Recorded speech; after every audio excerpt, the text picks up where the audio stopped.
如果广告看板里的人物对你咳嗽，你的反应会是什么？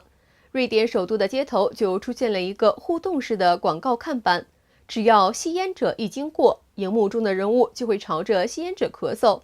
别出心裁的戒烟广告吸引了不少路过民众的眼光。只要抽烟的民众经过看板，荧幕上的人物就会朝他们咳嗽。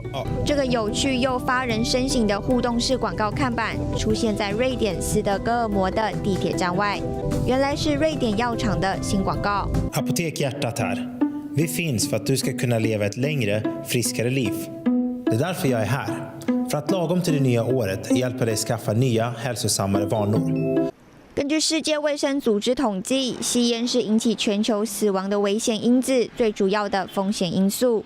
即使吸烟已经成为全球重视的议题，但是却很难改变人们的这个坏习惯。A new anti-smoking campaign in Sweden is getting a lot of attention today. There's another study out that was saying that I think smoking is costing us, when it comes to the economy and to our healthcare, something like $1 trillion a year. You know, you watch an episode of Mad Men and the doctor walks in, he's smoking a cigarette with a pregnant lady on the table. It's like, we're going to look back at these moments and be like, we were still smoking. We still hadn't figured it out yet.